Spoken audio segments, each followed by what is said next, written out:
big capacity, yep, on a mic. Alright. Press record, flow naturally, I'm riding a bike. Alright. Send a DM to someone I like, come on, be a guest. Alright. If it's just Chang and Denhoff, it's a yapping duet. Wet, wet, wet, wet, wet, wet. Okay. Hello, everyone. Welcome back to another episode of the Chang Hoff podcast. Today, we are joined by our lovely guest, Jovan El Feo.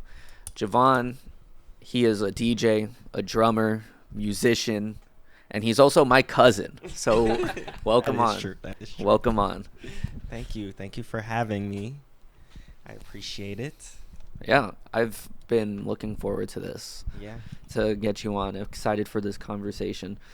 So, last night you performed at Hotel Haya in Ybor for Samba's 2-year anniversary, and it was great. I had a really great time. Friends came out, and it was a packed show. How did you feel about your set and the rest of the night? I think it went really well. I was very excited. I was also pretty nervous because this past week I had like big issues with my laptop. It was like acting strange every time I would plug my gear in, and I'm like, oh no, I do not want it to go wrong. And I'm like, because like the past couple DJ gigs I've had to like wing stuff and just because stuff wasn't working right. So I'm like, this one needs to be like the perfect one. I practiced for this set for so much time. But I got up there, everything worked fine. It was like honestly a miracle. I'm like, everything's working fine, we're good. And yeah, it felt good. Shirts were coming off. Yeah, exactly. Shirts came off. They're talking about me, people. My shirt came off in the middle of his set. I got one shirt off. Yeah. The important shirt. Exactly. One that meant the most. But yeah, I appreciate you guys coming out and just giving that energy. That was awesome. Yeah, absolutely. Front row, we had to show out. Yeah. And it was actually genuinely a very good set and a very good time. So congratulations. Thank you. Congratulations. I'm glad that it went well without a hitch. Yes. It was great. It was great. And like it was just good to be back home, and like that venue used to be a club called Czar. And I used to go there all the time. Even my sisters used to go. So it's like a legendary club, and it was just kind of full circle to be like DJing in there. Yeah. that must have been cool. I didn't Yeah. even know that. I had to like walk through all those rooms because the other room there was a wedding, but I really wanted to see it because it was a 3-room club. So I'm like super crazy how it is now. But, Yeah. Yeah. I also walked into the wedding on accident. I remember I like got there and I was like, okay, there's music. It's like Latin. I was like, maybe this is where I'm supposed to be. But then everyone was dressed up really nice in like suits and nice dresses. And then there was this guy, 2 guys in like nice suits. And I walked in and they were like, come with me. And I thought I was like in trouble or I was going to get like checked at the door. And then he just said, can you take a picture of us? So then I took a picture with them. But yeah, it was a good time. So I've known you for my whole life. Yeah. And so originally, before you started DJing or producing, I knew you as a drummer. And so can you take us a little bit through your progression as a musician and a producer and how you've gone from drumming to DJing now? So yeah, I mean, I started the band scene actually here in Tampa. Got in a band. It was like 2010, and I played with this band for over 10 years, and we did a lot of shows. And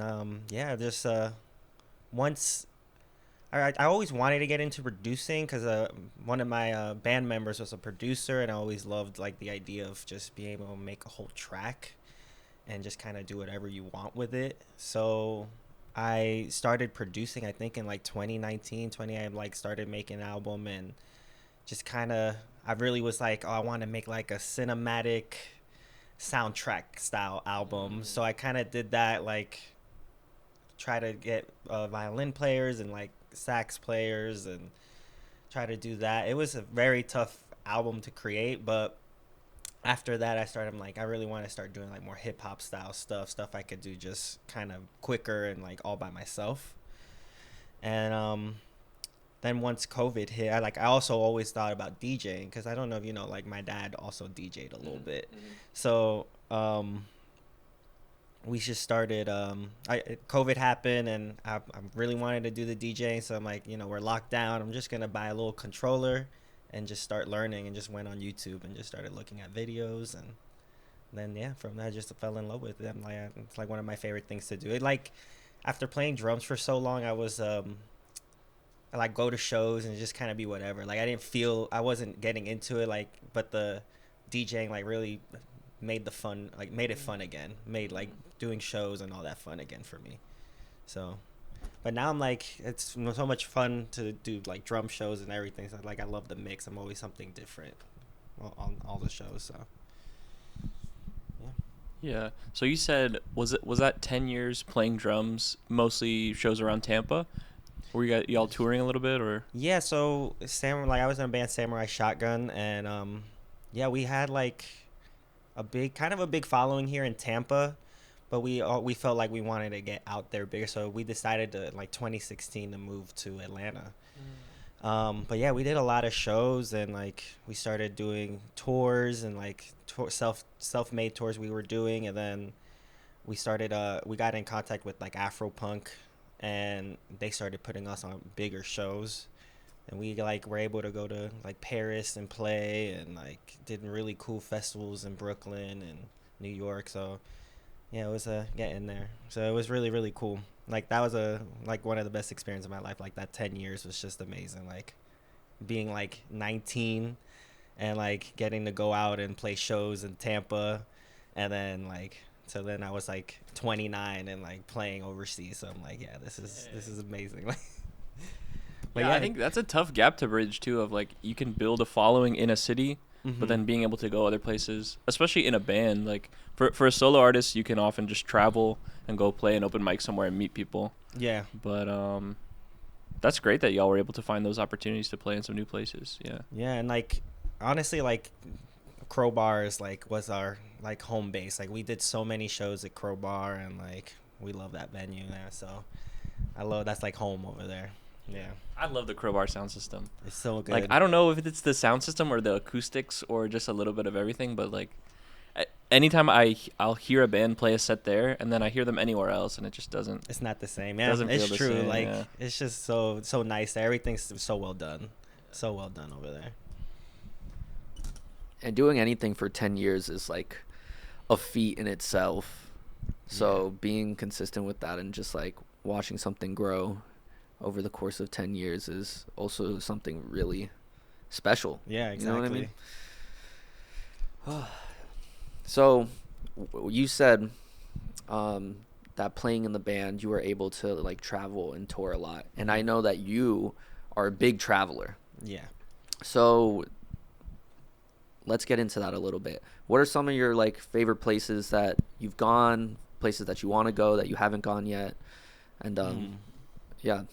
So I think my favorite, actually, I love Portugal. Like Lisbon was probably one of my favorite cities to go to. Like I feel like Portugal is so underrated, and it was just like amazing vibes, and like the club scenes were amazing, and going out there was just like super cool. The food was amazing. Yeah, I had such a good time in Lisbon, and then of course like Tokyo, like going to Tokyo, and also getting to perform in Japan was just like that was like bucket list right there. Like Was that with the band or that was a DJ set? that was with the band. Yeah, I got to Oh, play over that's there, sick. and like the shows are just so like it was like an underground basement venue, and like everything was so set up so nicely. Like I've never been to. I heard like they were saying like in Japan, everything is set up. They'll give you a paper. You write down your songs. You write down what you need for your set, and then everybody gets together before, introduces themselves. They do a cheers or a kampai, they call it. And yeah, it was just a really cool. It's like very different the way they do shows than the U.S. So, and yeah, just to play like in a underground venue in Japan, it's just like wild. That literally is something out of like a movie. Exactly. Yeah. Yeah, and like to get to the venue, you had to walk through like there was no cars in these streets. It was like one of those little alleys of just full of restaurants and stores, and yeah, it was just like this hidden door, and then you just go down and like the venue's in there. Yeah. Oh, so it's kind of like secret. Yeah, it was kind of like Like a secret speakeasy thing. type. Yeah, exactly. type vibe. Yeah, that was so much fun. But yeah, and places I would want to go. Honestly, I want to make it to. I've always wanted to go to Africa, maybe like South Africa, like especially like to do the DJ gig over there, just because like the South African music scene is amazing. Yeah. And like Lagos, and want to make it down to Brazil, like Rio or Sao Paulo. Those are like bucket lists. Like I really want to make it there. I love like Brazilian music. Like that's one of my biggest things I play. So. Yeah, it was heavy in your set yesterday, and it was a great time. Yeah, I just think like yeah, exactly. It's my favorite thing, and I'm like so glad that the music's like popping off everywhere. Like that style, it's just, but it's like it just wants to make you dance. You don't know the words or anything, but you're dancing just because it just feels so good. Yeah, it really was. It was a great time. Yeah. Let's see. So seeing you perform yesterday, I think that's one of my first times seeing you perform as a DJ. I've seen you perform as like a drummer in bands before. So I wanted to ask, why Jovan El Feo? What spawned this name? I always get asked this. I never have an answer. No, it's because I just think like growing up, I always considered myself like the ugly kid or like this and that. It's like a little bit like in my mind about it, but then I'm like, I got old, I'm like, and then I'm just ugly. Like I'll own it. Like if I'm ugly, I'm ugly. I'll own it. Like so yeah, I think it just came from that, and I'm just like, that's what's gonna be, Joanna Fail. And then yeah, I'm gonna keep that. I've been that name for like a couple years now, so. Like it was always hard for me to come up with a stage name. I wanted one. I didn't just want to go by like my name, so I'm like, Jovan Phil, there we go. And honestly, it's kind of catchy. Yeah, exactly. It catches people for sure, because especially if you know even just a little bit of Spanish, and you see it, you're like, you just get that same question. Like, why did he call himself Jovan El Feo? Yeah. So, what are some of your musical inspirations? What is the music that you are listening to that kind of helped spawn this love of music of yours? I mean, I think it was just growing up, like really listening to just my family just listens to so much music. I grew up like the Sunday morning, my mom's playing like some R&B, some old R&B, and cleaning the house. And then like my dad was also in bands growing up. He's a guitarist, so I listened to a lot of like old rock songs. So like in the drumming scene, that's how I got into drumming, was like playing like these old classic rock songs, and was really into that. But then also like I love jazz and I love R&B because of like my mom listening to a lot of that kind of stuff. So I at first, I mean, I was like full on like heavy metal goth kid, like had the trip pants, which is like, it's coming back now. I was like, shit, I should have just kept mine. But I had like I was full goth kid, like only like listened to like death metal, heavy metal.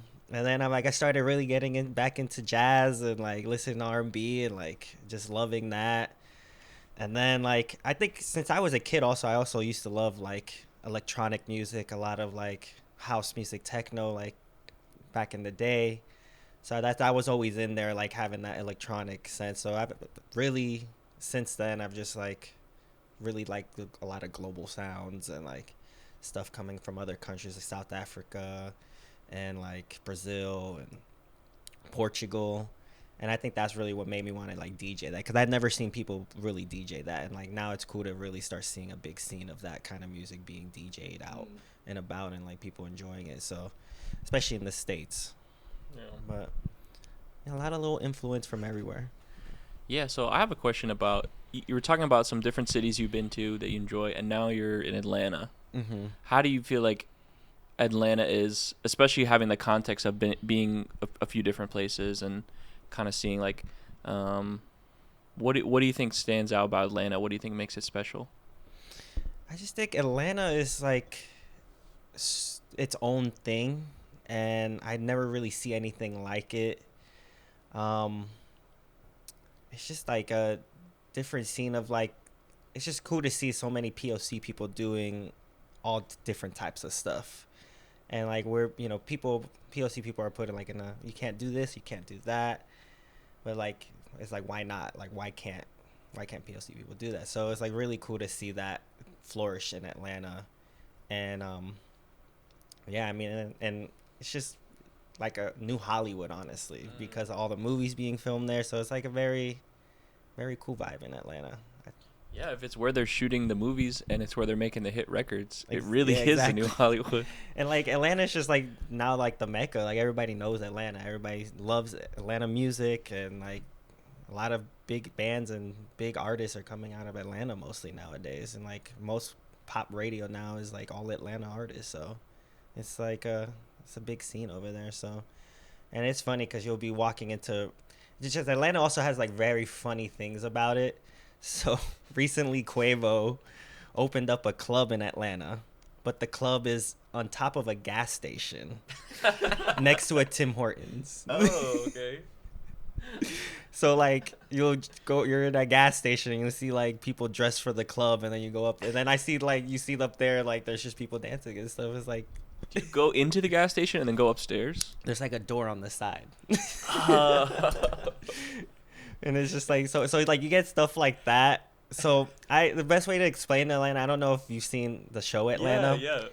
And like I think people think it's like, oh, it's surreal, it's kind of like over the top. It's like, no, like that's really Atlanta. Like you get into weird situations in Atlanta, and that's like the charm of Atlanta. Like just a never-ending side quest. Yes, it's exactly what it is. That's exactly what it is. So going from the Tampa scene to the Atlanta scene, and you being in both for quite a while now, how have you seen the two change personally through like your perspective, like the growth or the pivot to other directions, and how does that like influence what you're doing? Yeah, I think like it's just so cool because now like I've come back to Tampa, and I see the bands and artists, and there's so many new people, and it makes me feel old. I'm like, damn, like none of the bands I used to play with are around anymore. Everybody's kind of has like their own thing, but I just see like it's different. It looks much different now, the Tampa scene, and I'm loving it because it looks like it's more inclusive. Felt like back in the day it was more a little more cliquey and not as like together. But now it seems like everybody's like going to each other's shows. It doesn't matter what the genre is or anything. Like it's just like support for the music scene, which is cool. Like which is what Tampa needs. I feel like because there's so many good artists here. And yeah, just like going to Atlanta, and then like the transition was, I mean, it was really cool because I like the guitarist of one of my bands now. He's been in Atlanta all his life. He does an event called Punk Black, and kind of doing events everywhere. So it was just like getting to be with him and like getting in bands and like putting on shows for Atlanta, like putting on all the rock bands, like the black rock bands in Atlanta, and like just seeing all that. And now it's like growing more, seeing all the new bands coming in Atlanta and like doing big things in the city. And it's just like, it's pretty amazing. Yeah, I think I'm enjoying Tampa's music scene right now. I just came back down from Chicago. I went to school up there, and I really enjoyed over there just because there's so much happening on any given day. But I do feel like Tampa is fun right now. I think because it's like kind of young, kind of blooming. Like there aren't really solidified like cliques or groups. Like everyone kind of goes to each other's stuff. I think people are more willing to experiment. Like I love how built out Chicago is musically, but at the same time, there's kind of like certain venues you go for certain kinds of music, or like certain kinds of crowds that will go to different shows. But I think it's cool here right now that we can kind of experiment and just do whatever. Yeah. Like there's no rules yet. There's no history yet that we need to like. I mean, there's obviously history, but not as deep as like a lot of other cities where we can kind of experiment and. Exactly. Yeah. I like that because I think that's why it's like a smaller like Tampa's a lot smaller, so there's not as much, so everybody goes to like certain areas. Yeah. So I think that's why it like works really well, that I'll go to this show and I'll go to this show. So versus like being in the big city, it's like so many things everywhere. It's hard to do everything. So I feel like either we were talking about it yesterday or something like that, but yeah, along those lines where it's like there's only so many places where stuff is happening. So like if you are going out, you're in Ybor or like downtown St. Pete or like downtown, and like that's pretty much it. Yeah. And especially downtown Tampa being pretty much connected to Ybor, like everyone is going to the same place and they're all in one area. Yeah. So you can like either hit a lot or you can like go to your favorite places, but you're still going to like end up seeing a lot of the same people. And especially I've enjoyed it now, like going out more and going to shows and like music shows and like art shows, whatever like is happening, and just like seeing it all. It's been really interesting because I just wasn't really into the scene all that much. So like now coming into it and like kind of like being part of it and like seeing the same people show up and then like seeing like how small of a world it is. It really is. It's like, Yeah, how small of a world it really is. Like there's so many people that I've met that I just have like the weirdest connection to. Like I don't want to dox anyone, but you know, like we were talking about it last night. Yeah. And then it's just like it's fun. It's fun because it really feels like a community. Yeah, exactly. Yeah, it feels like a community, and especially for people like us, where we like were born and raised here, and seeing now how there's been such a boom in population in Tampa with the influx of people coming from all over the country to come and live here. It feels really special to be like in from the beginning and like see the trajectory of where Tampa is going, because I think that it's like we're getting to like the boiling point, the bubble gonna burst on it just being like a small scene in the Florida sphere to being like a real big like heavy hitter place to be if you want to like be a creative, let alone not even just music, just like be a creative in general. There's so much creativity coming out of Tampa and out of Orlando, Miami, Jacksonville, Tallahassee, that it's really cool. Yeah, I really like it. Yeah, it's like Florida really has a flourishing scene right now. I feel like it's getting there, you know, like you said, like the boiling point is happening. So I think Tampa will be known in the future as like the spot for music. The spot for podcasts. For podcasts, exactly. If you want to be on an awesome podcast, come to Tampa. The only place. The only place for podcasts. It seems like right now the actual like mecca of podcast in the US is Austin. Oh, really? Yeah, I find that very interesting. It kind of makes sense, like tech bro area scene. So I know Joe Rogan is in Austin, and then there's like a couple of other big podcasts I listen to, and they're like based in Austin. So it seems like all like like a bunch of the top podcast people are like, move to Austin. We can have like the podcast place. Yeah. But Austin is a cool place. Yeah, I like Austin. It's a cool city. Yeah. You've performed at South by Southwest before, right? Yeah. How was that? That was crazy. I mean, it was just so many venues in Austin, so it's just like going around and like seeing so many bands and so many art, and also like you're like hustling as an artist because you have to play multiple shows. So we played like 2 shows in one day at some point, and it's like, so you're like 10 a.m. show and then 10 p.m. show, so it's like you're just going, and it's exhausting, definitely, but it's really cool to see so many artists in one area, and just so many, even like movie premieres and stuff. It's like, it's kind of crazy. And but Austin's a cool city. I think I've never seen so many venues on like one little area. What about music festivals? You like music festivals? I do. You have any favorites? Any favorites? I really like, Afropunk a lot. They always have like really the artists I really like.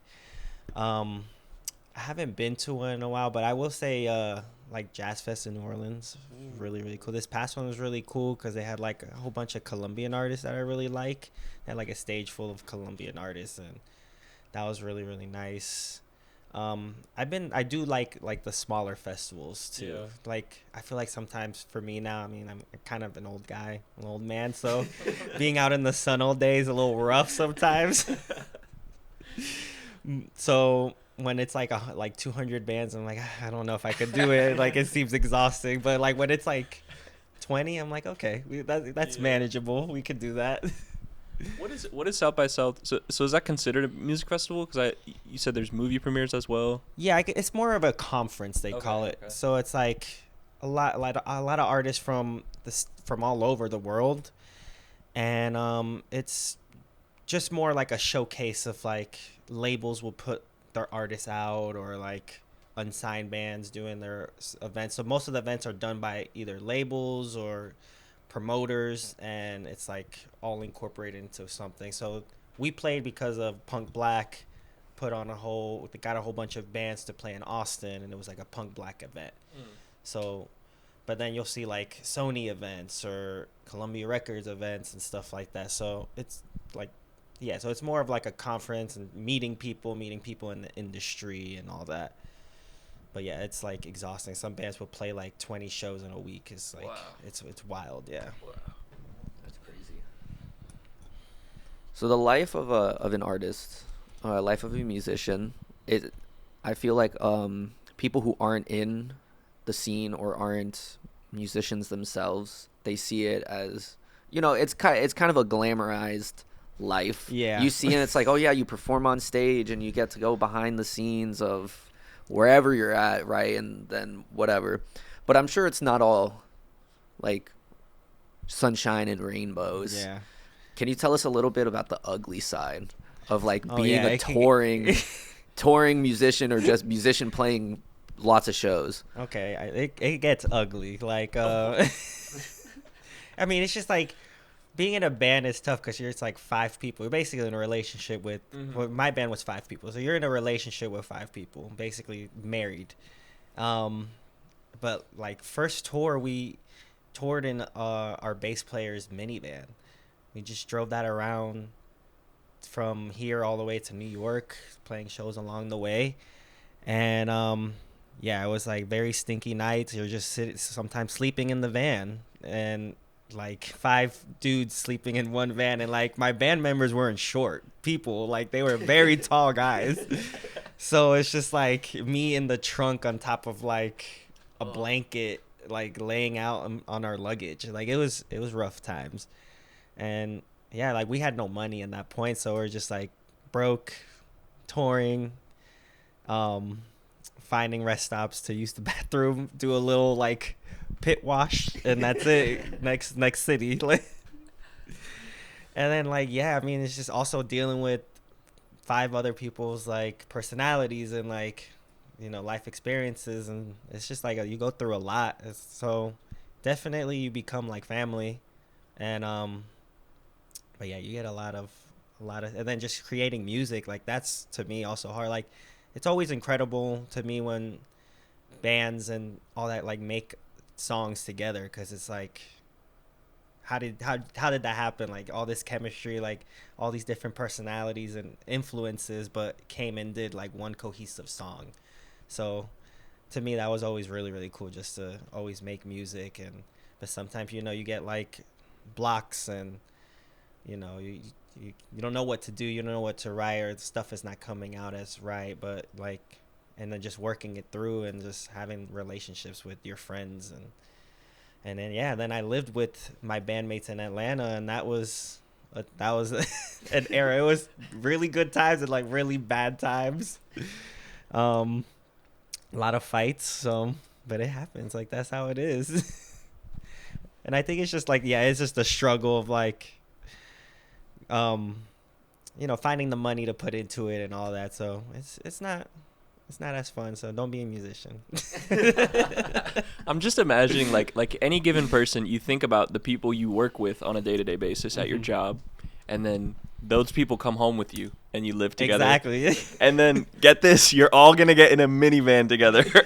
Yeah. And all like just hours. yeah, Exactly. just spending that much time with a group of people, I think Yeah. can be a lot. Imagine like spending 24/7 with your coworkers. That's exactly what it is. And then also having to like be really like talk about your feelings and make music about it and write songs Yeah. together and like be emotional about things like. Yeah. It's very crazy, but you gotta love it, you know? We love it. How do you feel doing some so you're doing DJing now and producing kind of not necessarily solo but more individual? Do you feel like a sense of freedom from that? Do you ever kind of miss like playing? Well, I mean, I guess you still play in bands, but Yeah. I know I do love it because I can just do whatever I want, and I can also do it on my time and not worry about I have to practice at this time because they can only be there at this time. So it's like it's very free, and I think that's why I love it so much. It's just like anything I can think of, and I don't have to worry about it. I could just like start playing that or like start making something. Yeah. And yeah, I love that. I think that was a freeing for me. I'm like, okay, I need to do some solo stuff, especially like at the time we were like kind of in a block. So I'm like, we weren't doing much at one point, and I'm like, okay, let me definitely start doing my own thing and get my ideas out in a way. So you mentioned blocks. Do you have any from your career, from your years of playing and writing, and how do you deal with a block? Do you feel like there are places you go to draw from, or like how do you get through that? I think it could be anything. I like sometimes for me it was like either hearing a new artist or a new band and like hearing them what they're doing. I'm like, oh, that's really cool. Or, like going out to a show and like having a great time and being like, okay, now I need to get back into it. This was really cool. I love the sounds I heard. Or even like for me, like watching a movie or watching a TV show, and that will like definitely influence me. And sometimes it was even just like a bandmate will come up with something or hear them playing something, and I really like, oh, like it clicks. Like I know what I want to do on this. So, and then like right now, like I was actually, so I'm like writing a movie. Like my big goal, I've always wanted to direct a movie, and I'm like writing a short film, and I kind of got a writer's block on that because I don't consider myself a writer, like especially for like scripts and stuff. But I'm like trying to do it, and I started it and then kind of like had a block. But then recently I had a friend premiere his movie, and he did like a full-length hour-and-a-half movie. Shout out to Nate.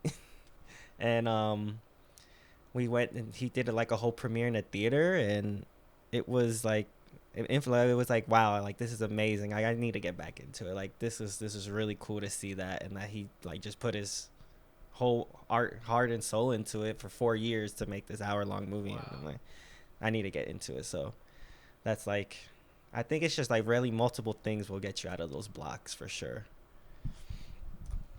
Can you share the concept of your short film? Yeah, so I'm big into horror, and I want to show the sleeve. Show the sleeve. Yeah. So I have all the horror icons on this. So I've always been big into movies. So I've always wanted to make a horror film, and the concept is just like more of a curse that takes a hold of somebody, and the curse is given to them, but not on purpose. More just like uncarefulness, like just this person did it to them without even thinking. And but yeah, it's just it's gonna be creepy, I hope. Yeah. But yeah, the whole idea is make a little short film, like 30 minutes, and planning on filming it myself, and yeah, I'm excited for it. That's awesome. Yeah. I'm excited to see it too. Yeah. That's interesting, the idea of like you just accidentally get this life-changing curse.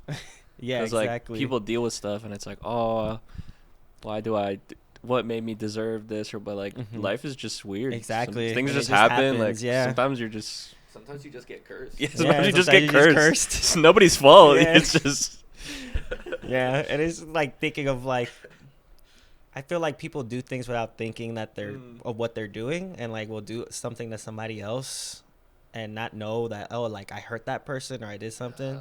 So that's like my idea. Be like, this person gets that curse from a person that like was just didn't think about it, or wasn't thinking of like how should I treat these people or this person, and then just passes the curse to them.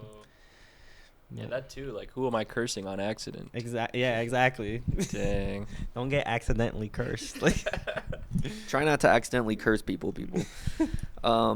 So what are some of your like inspirations when it comes to like films and movies and TV shows that you've seen? that is a good question. Like, really recently, I would say like Ari Aster, honestly. Like, seeing The Midsummer and Hereditary is like some of my favorite horror movies. The Jordan Peele stuff is just so good. I also like a lot of like old movies, like old Italian horror movies, like the movie Zombie, or like what's the other one? Yeah, just like Italian films. Like, they were just doing something crazy different for that time, like in the 70s. It's like next level stuff.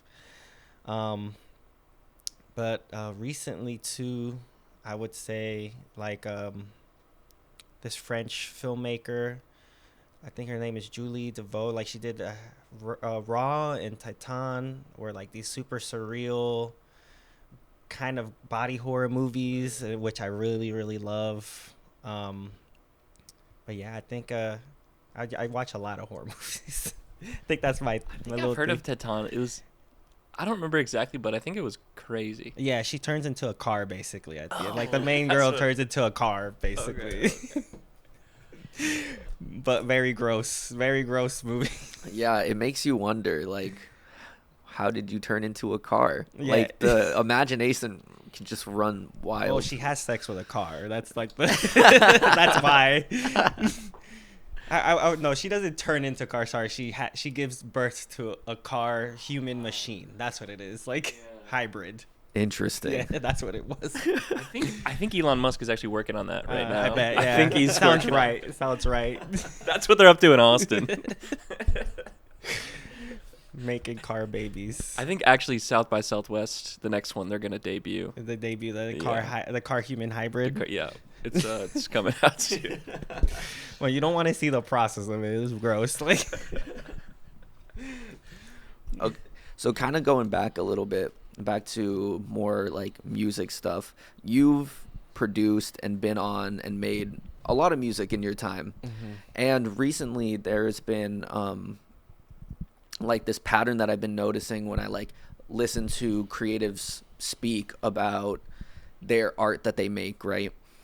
Where it seems like a very something that happens a lot to artists is that they'll make a bunch of stuff and they'll have some things that they're like, yeah, this is awesome, like people are gonna love this. And then they put it out into the world and it gets like okay reception, right? And then they have stuff that they're like, I don't really know about, and then they put it out into the world and it goes crazy. People love it.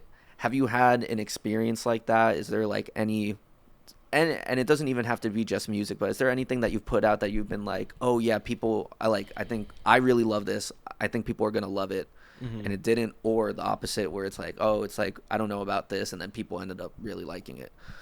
yeah, I think I would say like there would be times of, I don't know about this, let's not release this, blah blah blah, like it doesn't sound right or it's not done right, and then like you put it on SoundCloud or something, and like it really, like people start listening, like they start sharing the tracks. Definitely happens a lot. That's why I always say like release your stuff, like don't sit on it, because I know so many people who just have like hard drive full of like 100 gigs worth of music and like it never gets released. Just release it. Like it might, people will like it, somebody's gonna like it. It's also good to have out and not to sit on it. Like I try to release everything I have. I don't want to like keep, also I don't like have hard drive space like that. Like I need the space, like practically like Yeah. save that space. I just need to release it, put it out there, delete, like on to the next. But yeah, I think it's good to always release your stuff. Like don't sit on it. It's somebody's gonna hear it. Somebody might. You never know what will happen. So, and I've seen a lot of people that they'll just release something on SoundCloud, and then like it pops off, and like it should be having. And then they have no music on Spotify or Apple. Like, you put it out there. Like, yeah, put it out there. Even if it doesn't sound the best, even if it's not mixed properly, and you can always do that again later, you know? Yeah, I think that is one thing that I've really felt like I've learned in the process of like making this podcast, for example, where there is those perfectionistic tendencies to like want to make sure that everything is like as good as it can before it gets released. Yeah. But what I've found personally been more fulfilling is like, okay, like we did it, like there's stuff that could be better, but we'll just do it on the next one, and really keeping that consistency of like, we're gonna post every week, and just like that has been the skill that has been the most fulfilling to me, as opposed to trying to get everything really perfect. I know like the podcast is a little bit different, it's a little bit more like casual, but still I feel like that's been an important lesson for me. Yeah, staying consistent, it's like the best thing, but it's the hardest thing to do. It's so hard, especially when you're in life, you know. Just so that's always good to be consistent. It's like keeps you on a schedule, keeps it going. People know where this is gonna be on this date, you know. So that's really, really good. It's hard. Like, I'm trying to be consistent with my DJ sets, and it's just kind of hard. Like, I try to release them on SoundCloud, and I'm trying to do like a video every year, or like every month, or like a video of me playing somewhere. But it's hard. It's like, and also I'm editing myself and everything. So it's like, and I hate editing. That's the worst thing. I hate editing. I can edit for you. I'm a video. Yes, I know. I'm a video editor. Have to hit you up for I'm sure. a video editor. I can do something for you. Yes. So you're gonna the Primo special. Yes, that sounds good. Because I hate it. I don't know how you love it. I can't. Like, so I don't know if you've seen the music video I released like last year. Or was it for my solo stuff with my friend? Mm-hmm. And I filmed it myself on an iPhone, and it took me a whole year like to finish this. And it's a 3-minute song. Like, it's like trying to film it all like took 4 months, and then the editing just took so long. And I'm like, really taught me like I do not like editing. Yeah, there's a lot that goes on behind the scenes that like. I feel like people don't really understand all the time. But hey, this is the life that I chose. Yeah. You know, like, you can't complain about it. No, if you like it, you like it. That's good. Yeah. That's like exactly needed. Because I know like once my movies, when I'm finished with that, I'm like, I need somebody to edit it. Like, editing. Yeah. If you're going to make a film, like. Yeah, exactly. I'm going to need somebody to edit it or help me edit it, because there's no way. It's interesting though. I was thinking about when you were talking about just drop your songs, like.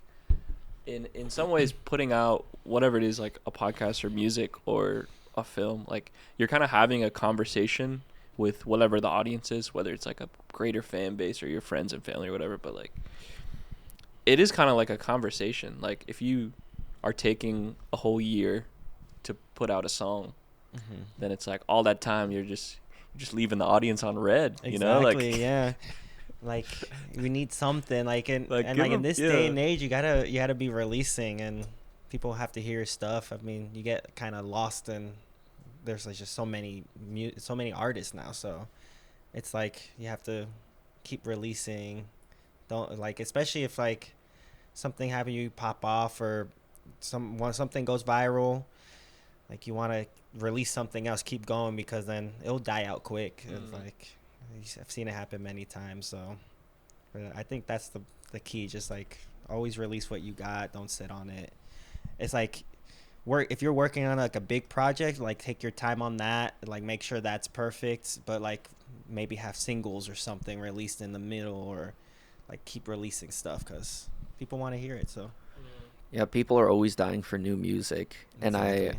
And especially now, like you said, like there's so many new artists, because at least personally, from like how I've seen my own personal listening change over the years, especially like through social media, where now like the algorithm pretty much like I get a lot of the new music that I find comes from social media. Yeah. Like someone, it's an artist promoting their song, or it's someone who just uses a song as like the sound, like the background music to like an Instagram reel or something like that.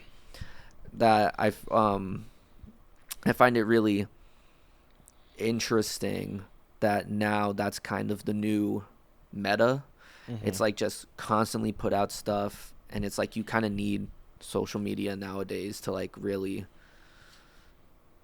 bolster your audience, because I'm sure, you know, there's people who are still out there who, you know, they make a whole album or they make a mixtape and they release it normally, don't really put it on social media, and like they can build an audience and build a crowd. But now with the algorithm,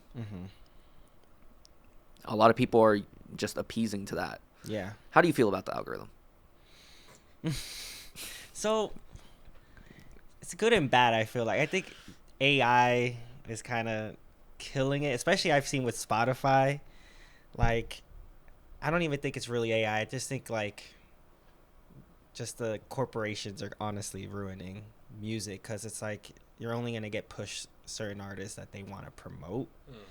And now I feel like a lot of smaller artists are getting put away, and it's just like we don't care, because like whatever, Taylor Swift is like, this album came out, so you got to listen to this. So it's like I know somebody who has like Spotify, they don't even listen to like Taylor Swift, but it will be put on her playlist, and it's just like, no, that's weird. Like, if I don't listen to that artist, like, why am I getting pushed this? I like the algorithm because like a couple years back, I remember like you go on like your new weeklies, and then it'll be these new bands and like new artists, and it's like, oh, this is like really cool. Like, I'm finding all these new artists.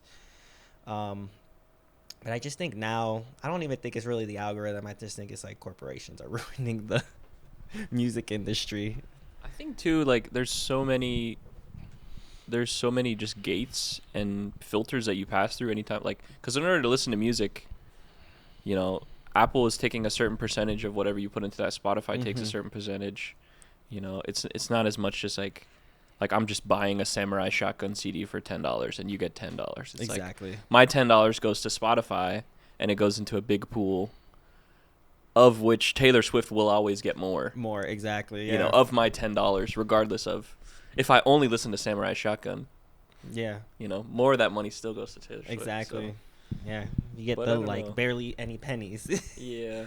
Yeah, I think like the best thing is like honestly putting it on Bandcamp. Yeah. Having the streaming, but have your stuff on Bandcamp, and then you get all that money. You know, I mean, they take some fees, but yeah, it's the way for sure. Or I guess like I've seen a lot of artists start doing like Patreons and stuff, releasing special songs through Patreon. Like, I think that's really, really cool to do. Like a really good way to support an artist. Yeah, nowadays, for sure, there's so many different ways that you can monetize as an artist or a creator, that really it's just about how creative can you be. Exactly. And like what value you can provide, whether that's like unreleased music or like a Patreon, and they get to like talk to you, or you do like Q&As or whatever it may be, like music videos behind the scenes. Like, having that diversity now seems very important. Yeah, it is. It definitely is. And no, I do think like people are very creative in the way they're releasing their stuff and getting their stuff out there and known. And I'm loving it. I feel like it's needed, because I mean, going like the record label route is really not the way anymore. Like, you don't really need that, and they're just honestly like scamming art. They would just scam artists out of money. Like all these older bands, like they don't even have rights to their songs, and they created them. You know, it's just like kind of crazy to me how corporations and stuff could do that and just steal somebody's music, and then they don't even make money off of it. And then they hold the rights for like 50 years, and it's just like, but I created it. Like, it's just crazy. Like, I know promoting stuff on like Facebook and Instagram and stuff, and like we'll put our band music on something and it'll get taken down. I mean, like, well, whatever group, you can't play this because of copyrights. And it was like, this is my band. Like, it's crazy. Like, Punk Black will do promotions with band songs and the video will get taken down because it's like copyrighted. It's just like this band is like performing, like, or this is my band and like I can't put my own, I can't promote my own song because copyrights, which is crazy. Yeah, it's just bad. And then there's nothing you can really do about it because you can like hit up Facebook or whatever, like, hey, like this is my band, I'm in this band and this is my music, but it's like, no, you can't do that. Like, you can try to appeal it, but nothing happens. So is there, I don't know, this was a random question that I just came up with, but is there anything that people don't really know about you that you feel like they should? Any like special interest or something that people would find surprising? Well, I've been playing tennis. I like getting into tennis and learning, taking lessons. It's like really, really nice. It's like a really, so I try to go to the gym. The gym is just, it got so boring for me in a way. Like I was just kind of do the same thing, and I'm like, let me just start playing tennis. And my partner, she plays tennis. So I'm like, she's really good too. So we just started playing tennis, and like I love this. And like I used to play as a little kid. Like I used to like to do it. I was never any good, but now I'm like getting the strokes and the hits, and I'm like, okay, I like this. This is nice. Also love hiking. It's a big thing. Yeah. Camping and hiking. Actually, last year I went into the Okefenokee swamp and we camped in there for 4 days. Whoa. That was wild. Like sleeping with like 100 alligators around you. Wow. And like you just sleep. You basically, there's no paths. You're just kayaking the whole time. So you kayak to each campsite or canoe. We were canoeing. You canoe to each campsite. And yeah, like the campsites were on the water too. Like there were these planks set up in the water. So you're surrounded by the water, by the swamp. And you just sleep on top of this in the middle of the night. That sounds like a horror movie. Yeah, it was crazy. Honestly, like the campsite is floating planks. Like in the middle of the night, we woke up to like hogs in the like wild boars, just like in the trees, and like, oh, please don't come over here because they will get you. And like waking up one morning and you just hearing like these growls, and it was like a whole bunch of growls everywhere, and it's just alligators, like they were like their mating calls, but it sounded like dinosaurs. Like it was wild. Like search it up, like alligator mating growls, and like imagine hearing 100 of those like in the morning. It's wild. But that was like incredible. It was rough though. It was rough because there's like these yellow flies, and they will bite through your clothes and bite you, like no matter what. Like we treated our clothes with DEET and like had bug spray. Nothing would stop them. Like they got through you and they would bite through your clothes and like leave scars on you. That was intense, but it was like pretty amazing to be in that swamp. Wow. That's really cool. That's an interesting experience. Yeah. Like canoeing through and camping out through a swamp definitely is I don't think I've ever heard anyone do that. Yeah. I know definitely like hiking and like going and camping. Is there like a hiking trail or like a thing that you want to do? Like maybe like the Pacific Coast Trail. I know like the famous ones in the US. Yeah. I really want to do Patagonia. That seems like an amazing experience, and just to see like the glaciers. And I do want to do there's one goes from like Portugal to Spain. Forget the name of it, but I heard that one is like really amazing too, and just like you see the countryside of Spain, and it's like it looks beautiful. So I really want to do that. Yeah, that would be. It's coming soon. I'm trying to get there.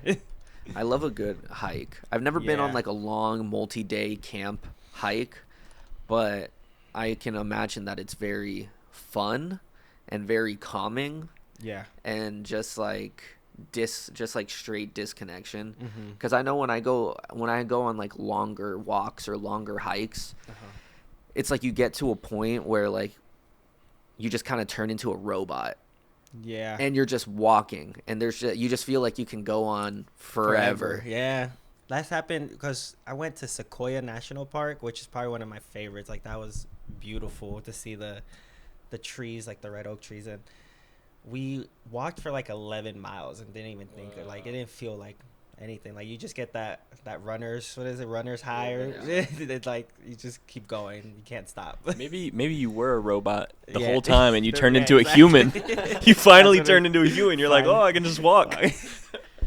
I'm actually the car humanoid baby I was from gonna say from the movie. From the that movie. You grew up.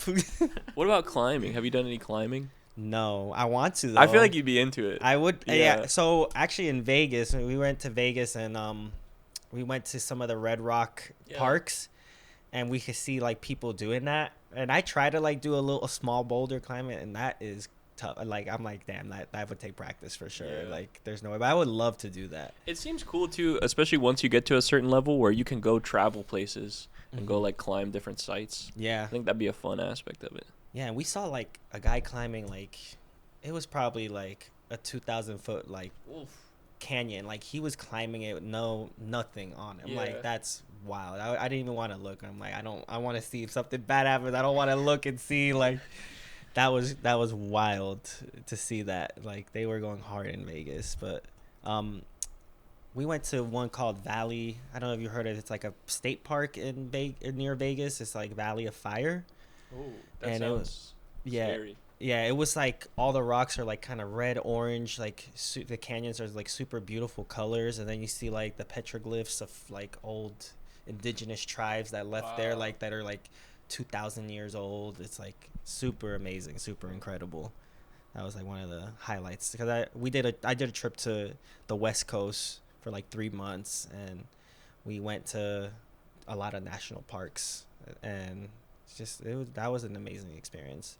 I love it. I love that like that area has so many national parks, so many super cool stuff like that, and you see like all the petroglyphs, like super old stuff, and you just think of like, damn, like what were they doing here like that long ago, like surviving off that. Like that's what we were thinking about when I was in the swamp. It's like my partner, she read like a history book of the swamp and was kind of giving us like rundowns of like how the native people used to live here, what they used to do, and it's just like just thinking being here, it's like, wow, this is like an amazing, crazy experience. Like to think that tribes were like living here and like this is just their day to day. Like it's incredible. Yeah. how far we've come as humans. Exactly. Yeah. Do you feel like that's a draw of doing something like the multi-day canoeing, camping, is just kind of like reconnecting with the way people once had to live in that place? I think so. Yeah. And I think like it makes you think like, oh, like we really have like privileged lives sometimes, and like I could be here doing this, and like it just really puts you in a perspective of like of being human, you know what I mean? And like how we just like we're lucky, you know? Yeah. Like I know we have bad times and, you know, hard lives, but like at the end of the day, like we're surviving, and like some people don't have that, you know? So it's really nice. Like it's like a whole experience. Yeah. Like no drugs needed or anything. It's just like I'm just like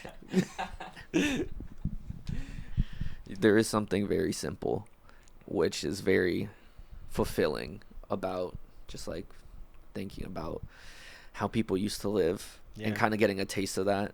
Exactly. And then coming back to our very privileged lives and Yeah. comfortable lives Comfortable, yeah, with it's- AC and Yeah. electricity, and not Exactly. having to build a fire every day Exactly, not to having to cook build a your fire. food with no seasonings. No seasonings at all. Wait, hold on.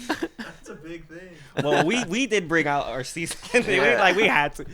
We definitely like prepared food Yeah. and like had it prepped in like aluminum foil and stuff, and then just put it in fire. Like made like a little oven with the sticks and made like cooked it that way. So yeah, it's tough. It would be tough to not eat unseasoned food, honestly. Especially because you like to cook. Oh, I love cooking. Yeah. Yeah. And I know you have a big appreciation for food, as does the rest of our family. Yeah, exactly. Yeah, no, that's why I'm like, there's no way I'm going out there like unseasoned. Like we need a little sazon in there. Like Oh, let's see. on last episode, we were talking to our guests, and a topic came up that kind of related to something that we were just talking about that reminded me, and I wanted to get your opinion on it, which essentially was like life is about growth and life is about seasons. And I feel like recently, as in like this year, I've really felt myself like mature and grow and like really consciously embrace the seasons of life, the good and the bad. Yeah. And being my older cousin, I want your advice. How do you deal with the seasons of life and embrace change and growth? Because it's hard sometimes. Yeah, It sometimes really it hurts. hard. Yeah, It does. It really, really does. I think it's like just appreciating. I think that like the hikes, like we were just talking, like just thinking of yourself as like, wow, I'm tiny, you know, in this world, and there's such a big planet. And I just think that like puts it to perspective of like there, you know, like I'm not the only one. There's so much going on, and like there's people around, and like I think it's just really just talking to people, ask, you know, if you're not feeling right, like don't be afraid to ask for help, or like somebody you're close with, just talk to them about it. And I like, that's why I'm like, I lucky like my partner, like we talk about stuff like that, and like we talk about life. And sometimes it is hard, like you think like, oh, I'm not the place I want to be, or I'm not doing as much as I want to be. And I think it's just like just having that a person, or speaking to somebody, or just like thinking about the world, like wow, like yeah, I know like I'm going through hard times, but I have AC right now, like I'm living in a place, is like some people don't have that, you know what I mean? So, and everybody has like different experiences, but I think yeah, just seeing like the good in everything. And like you have to have hard times, you have to have them, or there wouldn't be good music or good movies or good anything. Like you gotta have hardship, and you know everybody's dealing with something. And I think like it's just being mindful of that, and then also just seeing the good in everything. Just there's a lot of good in this world, and like so many beautiful things to see. And like thinking of like because like a goal of mine is my lifetime goal is to like visit maybe like half the countries in the world. I think there's about like 150. It's like if I get half that, I'm like that'll be my like life goal met. And I just think about that, like yeah, hard times, but like there's so much more to see, and there's so much beautiful places to go to, and like I just experience the world and experience everybody's cultures and stuff like that. So yeah, it's hard times, but you'll get through it, you know. That was beautiful. Thank you. No, of course. And super proud of you also for doing this, and just seeing your growth is crazy. I was talking because our other cousin was out at the show. He's like my age, and we were just like, damn, Jacob, he's all grown. Like he's got his own friends. So like, damn, like I feel so old. Yeah, thank you, Primo. I appreciate that. Yes, of course. Yeah, it's crazy because you literally watch me grow up. Yeah, I remember holding you as a kid. That's like I was like maybe 10, like you were a baby. That's so like, what is this baby in this? Who is this? It's me. Yeah. And now it's me. Now I'm going to your shows and taking my shirt off during your sets. Oh yeah, we didn't say though. That was the shirt that came off. It was, yeah. Oh no, we did say. We did. Oh yeah, we did. Yeah. My shirt came off during his set. You know, it's because I was playing, and then I saw his shirt on, and then I turn up again and look at his direction. His shirt was off. Yeah, and it was off for the rest of the night. I was having a great time. That's awesome. Well, I think that's where we wrap it up. Okay. Thank you so much for coming on, Primo. Thank you for having me. That's super fun. Super nice talking to y'all. Thank you. Super good to meet you. Yeah, great to meet you also. Yeah. Like, I've definitely heard about you over the years, so it's great to finally hear about Jacob's cousin that plays drums, and then like the list added over the years, like, oh, I think he's DJing now. Like, It's awesome. but yeah, great to meet you. I really enjoyed this conversation. I feel like Yeah. you're doing a lot of stuff, and seems like you have like a lot of love and a lot of curiosity for like a lot of different things. Yeah. So it's cool to just hear about that and kind of, just feel that like just love and curiosity for connecting and making art. Yeah. Yeah. It's like my favorite thing to do. I truly love it because it doesn't make money really. So I truly love it. You wouldn't do it if you didn't love it. Yeah, exactly. Because it's hard. It's hard. Because it's hard. It's hard, but I love art. I love being creative and just always seeing like new sounds and stuff. Like what's possible, you know? Yeah. And it's cool to see how it runs in the family Yeah. too. Yeah. It really Like, does. we just like have a creative family. Yeah. Is there anything that you want to shout out? Shout out yourself. Shout out people. Shout out anything that you're working on that is gonna get released. So I would say check out my SoundCloud. It's Jovan El Feo on SoundCloud. I have my mixes on there. And you just let me know if you want any special genres-based stuff. And I'm down to do genre-based mixes and stuff. And also my YouTube, I have a series called Underground Echo. I'm trying to do a whole bunch of like DJ sets, filmed wise, and like, you know, hour-long sets. And check that out on my YouTube, Jovan El Feo, on everything basically. And then also on streaming, just search my name, listen to my album Blue Night. Super good like hip hop stuff. It's very experimental hip hop, so with some Tampa artists also. Sorry. Oh, okay. Nico Sweet, shout out. I don't know Nico Sweet if you guys know, and then DJ Keys. Shout out DJ Keys. Shout out DJ Keys. So, but yeah, I think that's about it. Sweet. Well, thank you so much for coming on again. Oh, thank you. Love you, Primo. Love you too. Thanks to everyone for watching and listening. If you made it to the end, thank you very much. Follow us on everywhere at Changhoff. That's CHANGHOFF. Yes. Changhoff.com. Go check that out. And follow our other projects as well. Citrussound.com. CITRUSOUND.com. For all the latest and greatest radio hits that we put together. One S. Citrus Sound 1S. Follow AJ on Instagram. Yeah, follow AJ on Instagram at AJ Denhoff. Tampa SoCal. If you like live music, if you like bands and you want to go see them perform, if you live in the Tampa St. Pete area, go check out tampasocal.com.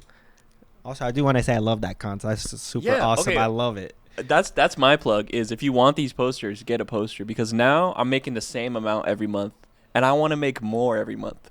So let me make a little bit more this month. And Tampa SoCal. I need to put tampasocal.com, and I'll add a link to the posters because there's not one right now, but there will be when you hear this, because I'll do it today. So awesome.